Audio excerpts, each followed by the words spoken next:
হাতে মাত্র ৯,০০০ টাকা নিয়ে আমি বের হয়েছিলাম একটা ট্যুর চ্যালেঞ্জে। লক্ষ্য ছিল কক্সবাজারে ৪ রাত ও ৫ দিন কাটানো। ৪ রাত কিন্তু যাওয়া আসা বাদেই।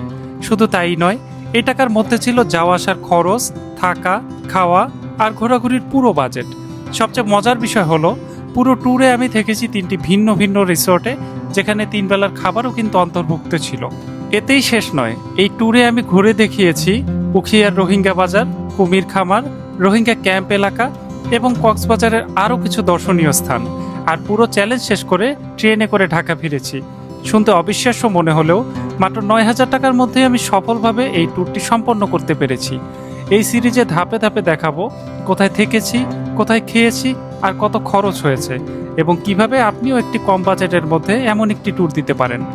আপনাদের যে কোনো ট্যুরের ক্ষেত্রে বাজেট কিন্তু একটা বড় চিন্তার বিষয়, আর সেই সমস্যার বাস্তব সমাধানই হচ্ছে এই ভিডিও। তাহলে চলুন শুরু করা যাক ৯,০০০ টাকার কক্সবাজার চ্যালেঞ্জ। কক্সবাজারের এই যাত্রাটি শুরু হয়েছে কল্যাণপুর বাস স্ট্যান্ড থেকে। যাত্রা সঙ্গী হিসেবে বেছে নিয়েছি দোয়েল এক্সপ্রেসের একটি স্লিপার এসি বাসকে। এই বাসটিকে বেছে নেওয়ার মূল কারণ হচ্ছে এর ফ্ল্যাট স্লিপার বেড। আসলে বেডটা যখন ফ্ল্যাট হয় তখন কিন্তু আমাদের ঘুমাতে তেমন একটা অসুবিধা হয় না। আর এইখানে স্পেসটা কিন্তু আপনি মোটামুটি দেখলেই বুঝতে পারবেন। বেডে আসার পর হাতে পাই এরকম একটা পলিথিনে মোড়ানো কম্বল, যেটা কিন্তু আমি অন্য কোনো বাসে এর আগে পাইনি। বাস ছাড়ার পর আমি দেখতে পেলাম যে সাসপেনশনটা মোটামুটি ভালোই আছে, একটা ভালো যাত্রা হবে আশা করা যায়। রাত 10টায় ঢাকা থেকে ছেড়ে আসা বাসটি রাত 1:30-এর সময় কুমিল্লায় অবস্থিত হোটেল নূরমহলে একটা যাত্রা বিরতি দেয়। এখানে অনেক খাবার থাকা সত্ত্বেও আমি মাত্র 40 টাকা দিয়ে 1 কাপ কফি নেই, কারণ বাকি খাবারগুলোর দাম আমার কাছে মনে হয় আকাশচুম্বী। একটা জিনিস মেনশন করতে হচ্ছে, এই হোটেলের ওয়াশরুমটা কিন্তু খুবই দারুণ ছিল। এরপর 20 মিনিট যাত্রা বিরতি শেষে গাড়িতে উঠে যখন একটা ঘুম দেই, এক ঘুমে সকাল হয়ে যায়, কারণ চট্টগ্রামে কোনো যাত্রা বিরতি দেওয়াই হয়নি। ঘুম থেকে উঠে যখন আশেপাশে চোখ বুলালাম, তখন আমার আর বুঝতে বাকি রইল না যে আমি কক্সবাজারে চলে এসেছি। কক্সবাজারে নামার পর আমার প্রথম কাজ হচ্ছে নাস্তা খাওয়া, আর এর জন্য আমি বেছে নিয়েছি দাওয়াত রেস্তোরাঁকে। কারণ এখান থেকে আমি আগেও নাস্তা খেয়েছি, যার মান কিন্তু খুবই ভালো ছিল। আর আপনাদের সুবিধার্থে আমি মেনুর একটা লিস্ট দিয়ে দিচ্ছি, যেটা দেখলে আপনি এর দাম সম্পর্কে একটা আইডিয়া করতে পারবেন। আর এর ভেতরের যে ইন্টেরিয়র, এটা কিন্তু নতুন করে তৈরি করা হয়েছে, যার জন্য দেখতে খুবই সুন্দর লাগছিল। খাবার হিসাবে নিয়েছিলাম পরোটা, ডাল ভাজি এবং পানি, যার মূল্য ছিল 80 টাকা। আর এই 80 টাকায় একটা ভরপেট নাস্তা করার পর এখন আমার প্রথম উদ্দেশ্য হচ্ছে পেচার দ্বীপে যে রিসোর্ট বুক করেছি সেইখানে যাওয়া। তার জন্য একটা লোকাল অটোতে 100 টাকা জনপ্রতি ভাড়া হিসাবে আমি আমার গন্তব্যের দিকে যাত্রা শুরু করলাম।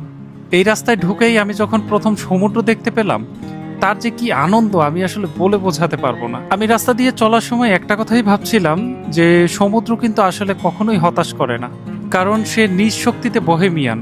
আপনি হয়তোবা দেখতে দেখতে ক্লান্ত হয়ে যাবেন, কিন্তু তার ঢেউ কিন্তু কোনো দিনও ফুরাবে না। আর এই যে সুন্দর রাস্তাটা দেখতে পাচ্ছেন, এটার নামই হচ্ছে মেরিন ড্রাইভ। এই রাস্তাটা হচ্ছে বাংলাদেশের অন্যতম সুন্দর একটা রাস্তা, যার বাম পাশে আপনি পাবেন পাহাড় আর ডান দিকে পাবেন বিশাল সমুদ্র। চলতে চলতে মনে হলো যে একটু ঢেউ দেখে নেওয়া যাক, কারণ চোখের সামনে এরকম সৌন্দর্য আমি আসলে মিস করতে চাচ্ছিলাম না।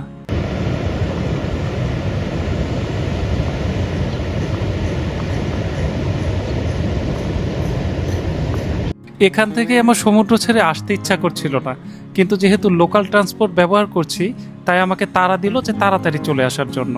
কিছু পথ পাড়ি দিয়ে আমি অবশেষে চলে আসলাম আমার আজকের রিসোর্টে। এই রিসোর্টে কিন্তু 1 রাত থাকা এবং 3 বেলা খাবার সহ মাত্র 1500 টাকায় জনপ্রতি থাকার ব্যবস্থা রয়েছে। এরকম মোট 3টি রিসোর্টে আগামী 3 দিন আমার থাকার প্ল্যান রয়েছে, এবং পরের দিন যাব হচ্ছে রোহিঙ্গা ক্যাম্পে। এই বিষয়ে পুরোপুরি বিস্তারিত ভিডিও আপনি আগামীতে আমার চ্যানেলেই পেয়ে যাবেন। রিসোর্টে ব্যাগ রেখেই আমি সোজা হাঁটা শুরু করলাম সমুদ্রের দিকে। আমার উদ্দেশ্য ছিল, যেহেতু আপনি এই ভিডিওতে ক্লিক করেই ফেলেছেন, সমুদ্রের সৌন্দর্য না দেখিয়ে আমি আপনাকে অন্তত ছাড়ছি না। তাহলে চলুন, বাকি কথা না হয় সমুদ্র তীরে গিয়েই হোক।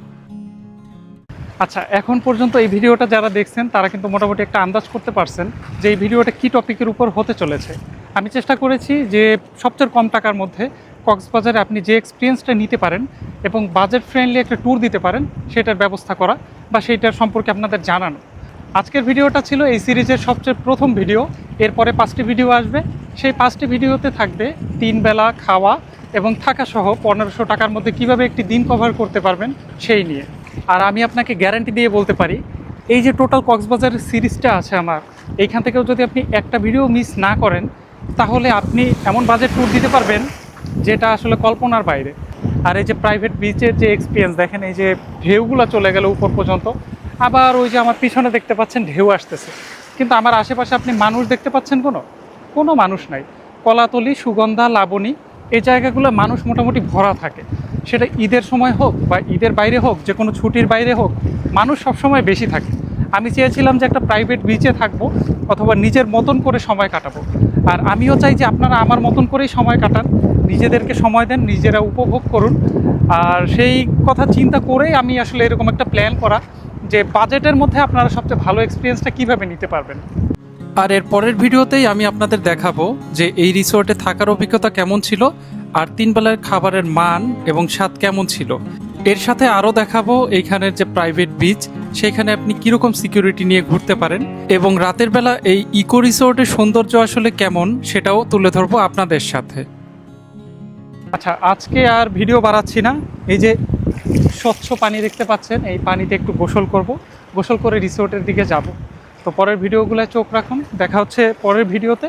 সে পর্যন্ত সবাই ভালো থাকুন, সুস্থ থাকুন, সুন্দর থাকুন। ধন্যবাদ।